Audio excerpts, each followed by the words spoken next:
Will you put your hands down? Put your hands up, play!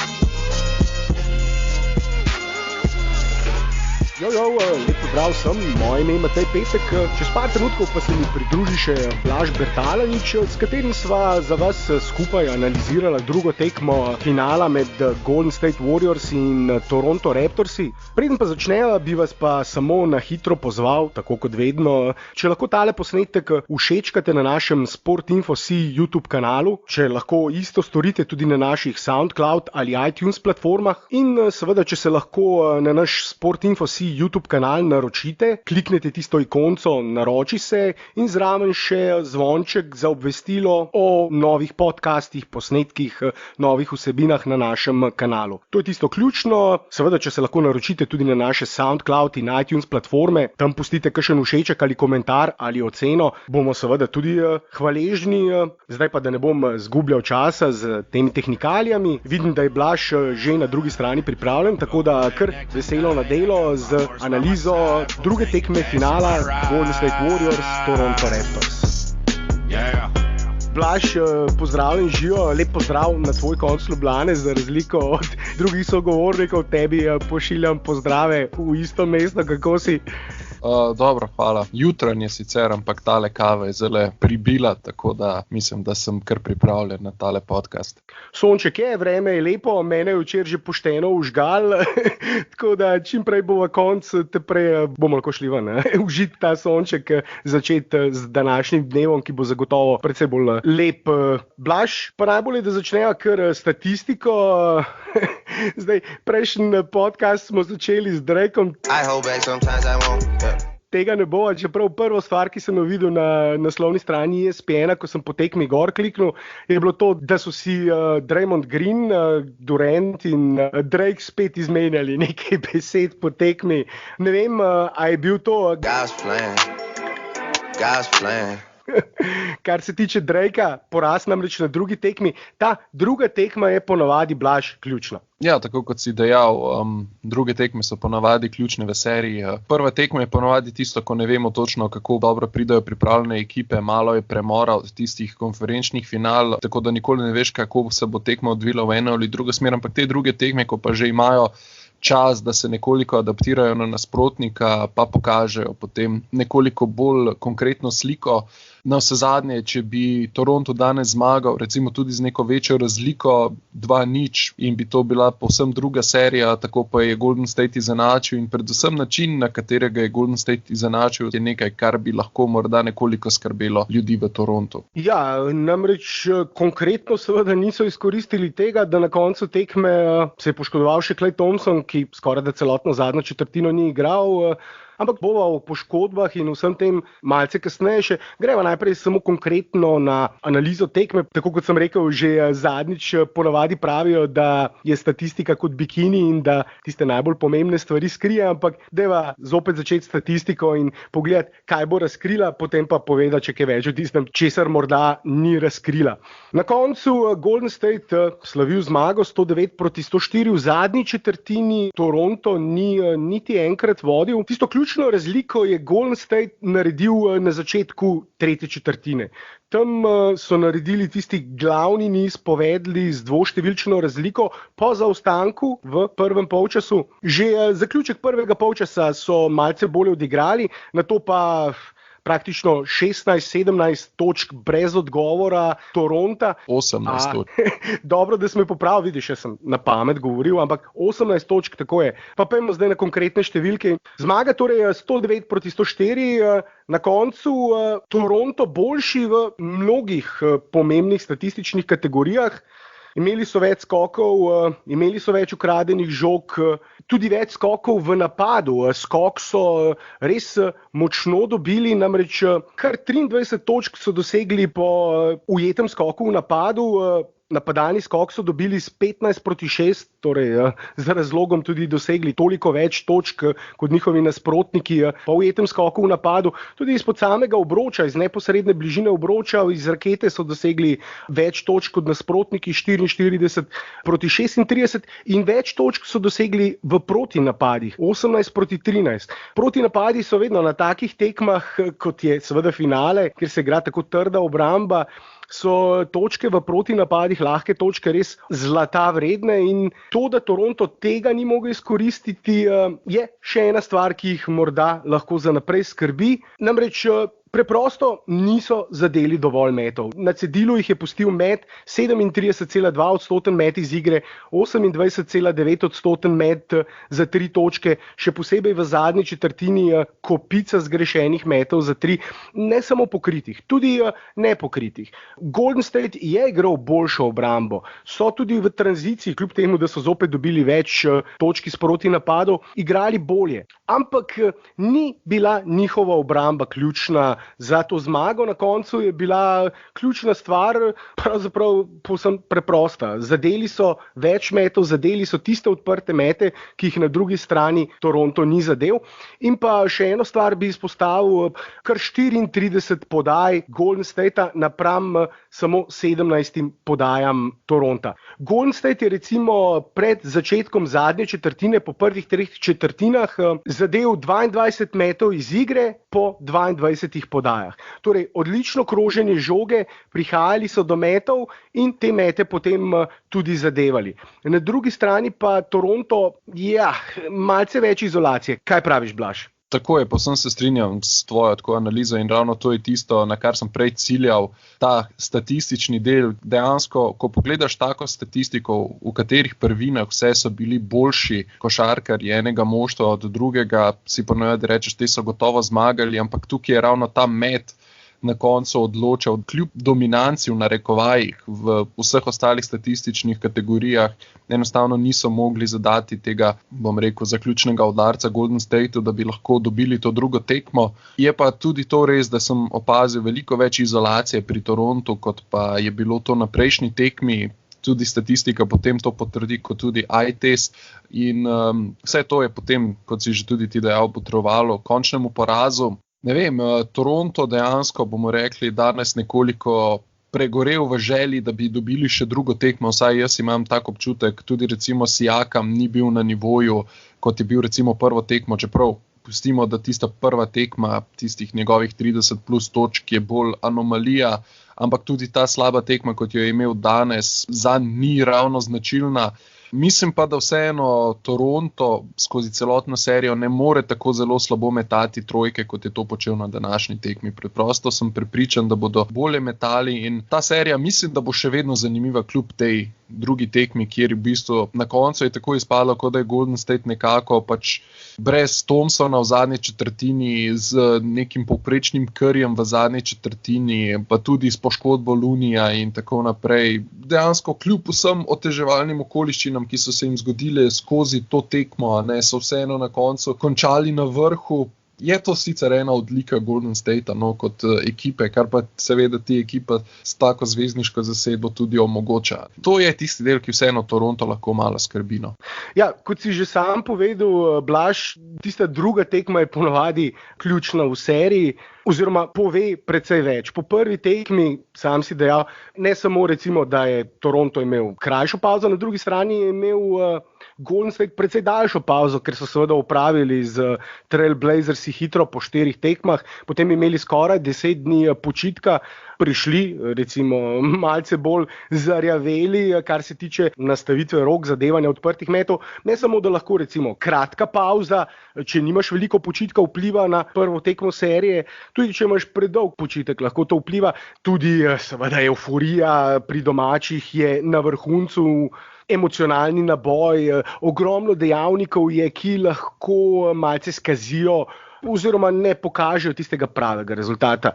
Druga tekma pa pove že precej več in ta druga tekma je povedala več in res na koncu to, da niso izkoristili na nek način tega darila poškodb, odsotnosti Claya Thompsona, ki je izjemno začel tekmo. On jih je pravzaprav v prvih 2 3 četrtinah držal v igri. Dosegel je v 32 minutah 25 točk, odlično zadeval tiste odprte mete, ne samo v napadu zadeval mete, temveč tudi v obrambi dal svoj delež.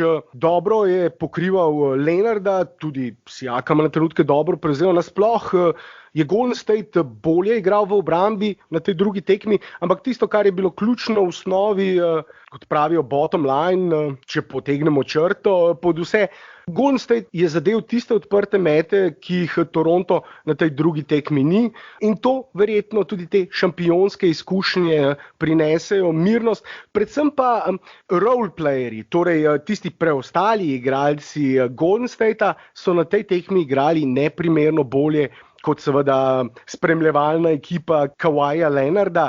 Ti si že omenil Siakama, njegov, če temu tako rečemo, regression to the mean, nekje se je vrnil nazaj v realnost, ampak ti si že povedal, vse ni to realnost na drugi tekmi, ampak nekje povprečje med prvo in drugo tekmo, tisto prvo tekmo, kjer ni bilo samo teh plus 30 točk, njegovih 32 točk, temveč njegov izjemen met, praktično brez grešenega meta iz igre in iz prostih metov je dosegel teh 32 točk. Na tej tekmi pa met 5 od 18, zadev samo 5 od 18 metov in če vzamemo zdaj seveda povprečje teh dveh tekem, je to tam nekje. Tako da ne pričakujem, da bo zopet tako slab, ampak ne pričakujem pa, da bo zopet tako dober, kot je bil na prvi tekmi, oziroma njegovo povprečje je nekje tam, kar je povprečje zadnjih dveh tekem. Tudi preostali igralci Toronta, za razliko od prve tekme, Marc Gasol precej slabši, Kyle Lowry zgrešil odprte mete, čeprav se jih je tudi na prvi tekmi. Fred VanVleet je pa verjetno tisti ključen igralec bil, katerega koše so pogrešali napram prvi tekmi, kjer je pa zadev na koncu ogromno pomembnih metov. Torej vsi te igralci poleg Kawhija Leonarda so zatajili in na to v zadnji četrtini, ko so Kawhija recimo pogosto podvajali, njegovi soigralci niso zadevali metov, ampak tudi Kawhi je zgrešil, posilil, če temu tako rečem, nekaj metov. Na drugi strani pa tudi zgrešil na koncu tekme 2 povsem neovirani trojki, ne povsem neovirani, vendar trojki, ki bi jih moral zadeti, ker je imel dovolj prostora. Pri Golden State Warriorsih pa, ko pogledamo njihove roleplayerje, poleg Stepa Curryja, so pa v zadnji četrtini zadeli ogromno ključnih metov. Quinn Cook z 2 trojkama je bil izjemno pomemben, tudi DeMarcus Cousins je dosegel 4 točke, Sean Livingston 4 točke v zadnji četrtini, Andrej Iguodala, njegova ključna trojka ob zaključku tekme, edini koš v zadnji četrtini, ampak najbolj pomemben. Steph Curry pa brez točke v zadnji četrtini. Ogromno so ga, tako kot so seveda Warriorsi podvajali Kawhija, so Raptorsi podvajali Stepha Curryja, ker je bil on edini tisti zvezdnik, super zvezdnik, igralec, ki lahko naredi razliko pri Warriorsih. V zadnji četrtini po poškodbi Claya Thompsona so ga seveda pametno podvajali, ampak so njegovi soigralci potem zadevali tiste odprte mete, ki pa jih Raptorsi niso. Sedaj se vrtiva res okoli te rdeče niti zgrešenih metov, samo še to recimo povem, Kawhi Leonard, zadnja četrtina 1-6, Siakam 1-3, VanVleet 1-6, dejansko vsi so zadeli en met iz 3 do 6 poskusov in to ravno kaže ta rdeča nit skozi ta celoten v bistvu pogovor, ki sva ga imela sedaj. Zgrešeni, neovirani meti in mislim, da se skozi celotno serijo to ne bo tako zelo ponavljalo, kot se je to tekmo. Predvsem pa bo sedaj zanimivo videti, kaj se bo dogajalo po vseh teh poškodbah pri Golden Stateu, da nekoliko sedaj greva še na drugo topiko tega podcasta. In sicer namigovanja so, da Kevin Durant verjetno v tej seriji ne bo nastopil, naj njegova noga še ne bi bila pripravljena, saj po poročanju nekaterih novinarjev. Klay Thompson sedaj s poškodbo zadnje lože, se pravi zadnje stegenske mišice, ki je lahko zelo neugodna. Vprašanje je, za kako obsežno poškodbo gre, ampak po prvih poročanjih naj bi imel zatrdlino, kar pomeni, da izpustil bo najmanj eno tekmo. Potem si je Looney zvil ključnico in glede na to, da gre to za del rame oziroma pa za ta del, ki vpliva na met in na pač gibanje ramenskega obroča, dvomim, da bo v tej seriji sploh še nastopil. Če zraven dodamo še ne 100% DeMarcusa Cousinsa, v tej seriji dejansko, kar se poškodb tiče, Golden Stateu ne kaže dobro. To je sedaj glavno vprašanje za naprej.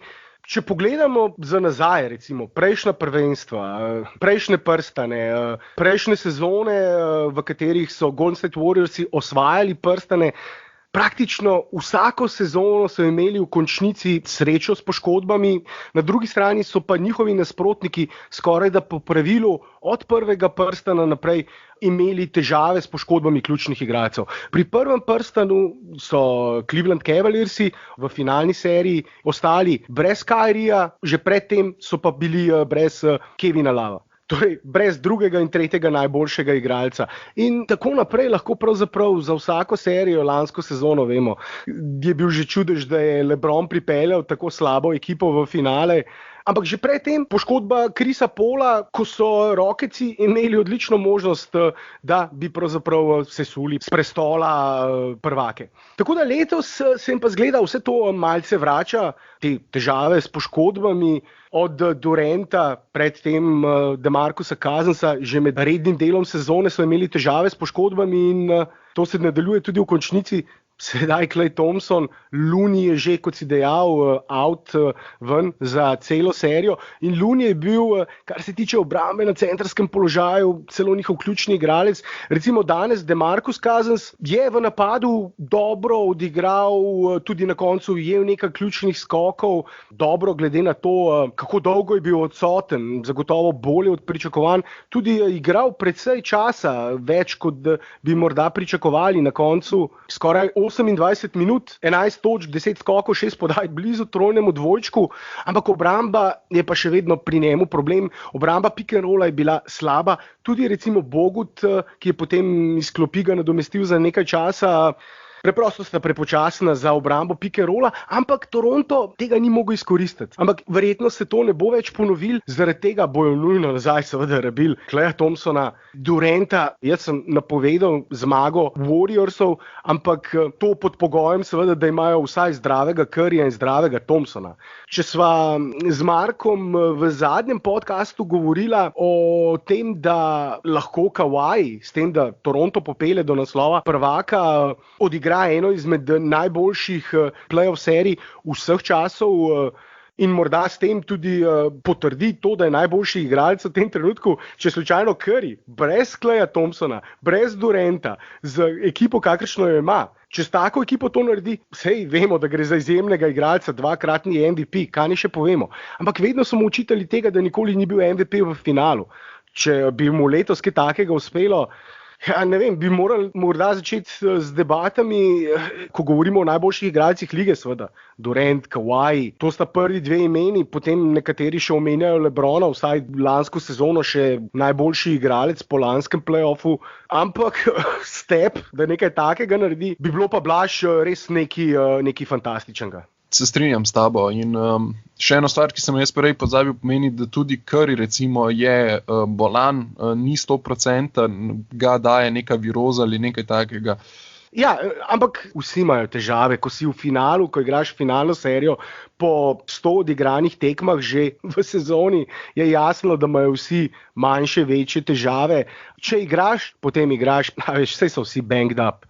Curry s to ekipo, ki ostane, če odrežeš vse te, ki so poškodovani in da se več ne vrnejo, mislim, bo težko, no. Ima sicer Draymonda Greena, ki bo verjetno probal biti potem tista druga violina, ampak zelo, zelo težka bo to za Curryja samega zmagati. Je vseeno Toronto preveč široka ekipa, bom rekel globoka ekipa, da bi lahko tako z 10 Golden State dobil še te 3 tekme, ampak po drugi strani pa, če mu pa uspe, tako kot si rekel, pač mislim, da lahko začnemo govoriti o enem izmed morda top 5, top 6 igralcev v zgodovini, ne vem, pač to je potem vse stvar debate, bom rekel. Ja, Blaž, stvar debat, ki jih bomo nedvomno še imeli, o katerih se bomo še pogovarjali čez celo poletje. Ko govorimo o teh igralcih, govorimo ponovadi o tistih krilih, večjih, močnejših igralcih, ki počnejo več v igri kot Step.